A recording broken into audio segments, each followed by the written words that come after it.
பேழை நேயர்களுக்கு வணக்கம். பயிர்க்கடனை முழுசா தள்ளுபடி பண்ணணும் அப்படின்னு சொல்லி விவசாயிகள் தமிழ்நாடு முழுக்க போராட்டம் பண்ணியிருந்தாங்க. அந்த போராட்டமே எதிர்க்கட்சிகள் சொல்லி தான் பண்ணாங்கன்னு சொல்லி இன்னைக்கு சட்டமன்றத்தில் விஜய் அவர்கள் பேசியிருந்தாரு. இதை பத்தி மக்கள் என்ன நினைக்கிறாங்க அப்படிங்கிறத கேட்டு தெரிஞ்சுக்கலாம். ஆனா விவசாயிகள் முழு பயிர்க்கடன் தள்ளுபடி வேண்டி போராட்டம் பண்றாங்க. அந்த போராட்டம் எதிர்க்கட்சிகள் சொல்லி தான் பண்றாங்க அப்படின்னு சொல்லி முதலமைச்சர் விஜய் அவர்கள் இன்னைக்கு சட்டமன்றத்தில் பேசியிருக்காரு. எப்படி பாக்குறது? முதலமைச்சர் விஜய் சொல்றது முழுக்க முழுக்க அது உண்மை இல்லை. ஏன்னா எதிர்கட்சிக்காரங்க சொல்லி தான் இது நடக்கணும்னு கிடையாது. அவங்களுக்கு உரிமையை அவங்க கேட்குறாங்க. அதுக்கு எதிர்கட்சிக்காரங்க சொல்லி தான் கேட்கணுங்கிறது இல்லையா. நீங்கள் சொன்னது தான் அவங்க கேட்குறாங்க. அதுக்கான இது எதிர்கட்சிக்காரங்க மேலே பழி சொல்கிறதுலாம் தப்பு இல்லையா? அது நீங்கள் சொன்ன வார்த்தையில் அவங்க கேட்கறதுல உரிமை இருக்குது. உங்களுக்கு இதுதான் செய்ய முடியும்னு நீங்கள் சொல்லுங்கள். அதில் உங்களுக்கு அதிகாரம் இருக்குது. எதிர்கட்சிகள் சொல்கிறாங்களா இல்லை வேறு யாரும் சொல்கிறாங்களா, அது முக்கியம் கிடையாது. ஆனால் இப்போ இருக்கிற நிலவரத்துக்கு இப்போ புதிய ஆட்சி இந்த 2.5 வருஷத்தில் உருவாகி 2 வருஷத்தில் இடைக்காலத்தில் ஒரு அரசியலுக்கு ஒரு முதலமைச்சராகி 75,000 ரூபாய் தள்ளுபடி பண்ணுறாருன்றது பெரிய விஷயம். விவசாயிகள் என்ன சொன்னாங்கன்னா, நீங்க தானே வாக்குறுதி கொடுத்தீங்க, கண்ணமூர்லாம் எதுக்கு வாக்குறுதி கொடுக்குறீங்க? வாக்குறுதி கொடுத்து நாங்கள் நம்பிட்டு இருந்தோம். கொடுத்துருக்கலாம். அங்கே இருக்கிற சூழ்நிலை எப்படி இருக்குன்றது ஒவ்வொரு விவசாயியும் தெரியாதுல்ல. அங்கே என்ன சூழ்நிலை இருக்குது, என்ன இருக்குதுன்னு சொல்லிட்டு எல்லா விவசாயிகளுமே இப்படி போராடினாக்கா எவ்வளோதான் பண்ண முடியும்?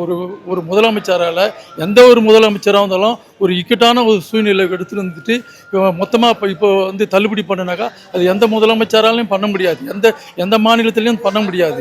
திசை திருப்பி பேசுகிறாங்க, அவ்வளோதான், வேற ஒன்றும் இல்லை. திசை திருப்புறதுனா இவங்களால இப்போ நீங்கள் தானே சொன்னீங்க, நீங்கள் தானே நிறைவேற்றிருக்கணும். அது நீங்கள் செய்ய தவறுனா அது எதிர்கட்சிக்காரங்க தூண்டி விட்றாங்கன்னா அப்போ என்ன? அது எதிர்கட்சிக்காரங்க சொல்லதான் செய்வாங்க. எதிர்கட்சி அரசியல் செய்யாமல் வேற என்ன செய்வான்? நீ எப்படி செஞ்ச அதே மாதிரி அவங்களும் செய்வாங்க. நீயும் மக்களுக்கு ஒரு நேரத்தில் சும்மா நேரத்துக்கு இருக்கிறவங்களை தூண்டி விட்டு வேடிக்கை பார்த்த மாதிரி தான் இவங்களும் இப்போ அரசியல் கட்சிக்காரங்களும் ஆதரவு கொடுப்பாங்க விவசாயிகளுக்கு. தப்பு இல்லையே, உழைக்கிற மக்கள் தானே அவங்களும்.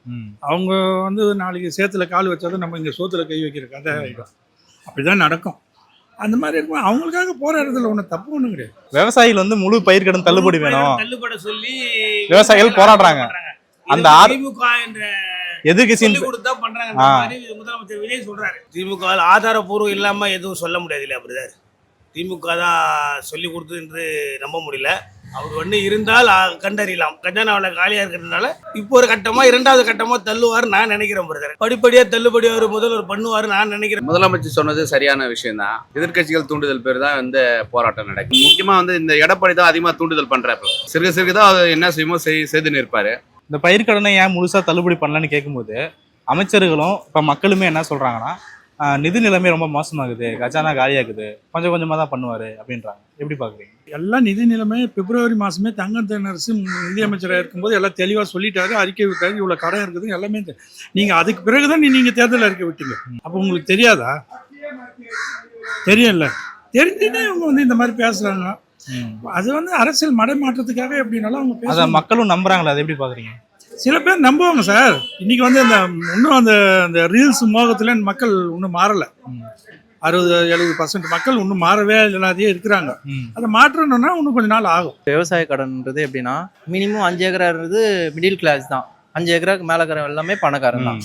ஸோ 5 ஏக்கரா வரைக்கும் கேன்சல் பண்ணலாம். 5 ஏக்கரா தான் சொல்றாங்க. அந்த 5 ஏக்கராலையுமே 50,000 75,000 வரைக்கும் கடன் யார் வாங்கியிருக்காங்களோ அவங்களுக்கு தான் முழுசான 5 ஏக்கரா வரைக்கும் தள்ளுபடி பண்ணலாம், ஒன்றும் பிரச்சனை. அதுக்கு மேலதான் அவங்க ஏக்கரா கணக்கு வைக்காம காசு எவ்வளவு வாங்கியிருக்காங்களோ அதைப்படி 5 ஏக்கரா, அதாவது ஒரு ஏக்கராக்கு 30,000 தான் கொடுப்பாங்க.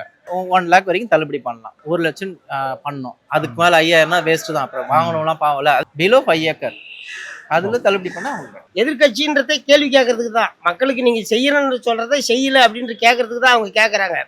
அது இவங்க சொல்லி கொடுத்து தான் செய்ய கேட்கறாங்கன்றது தப்பு. விவசாயிகளோட உரிமை அவங்க கேட்கறாங்க. நீங்க சொன்னதுனால தான் கேட்கறாங்க, இல்லைன்னா அவங்க கேட்க போறதே இல்லை. அதே மாதிரி எதிர்கட்சிக்காரங்க கேட்கறதுக்கு உரிமை இருக்குது. அதுக்கு தான் எதிர்கட்சியா உட்காடுறாங்க. மக்களுக்கு நீங்க செய்யறீங்க, நீங்க செய்யல, அதுக்காக தான் அவங்க கேள்வி கேட்கறதுக்கு தான் எதிர்கட்சி. அவங்க அங்கிருந்து கேட்கறாங்க, இவங்க சட்டசபைக்குள்ள கேட்கறாங்க. அவ்வளவுதான் வித்தியாசம், வேற ஒன்றும் பெருசா வித்தியாசம் கிடையாது. காசு பற்றாக்குறை இருக்குது. அதனாலதான் ஒரு நிர்வாகத்துக்கு வரப்ப எல்லாம் இருக்கும். அதை நம்ம சமாளிக்கிறதுக்கு தான் நம்ம அந்த நிர்வாகத்தை அந்த பொறுப்பு எடுத்துக்கிறோம்.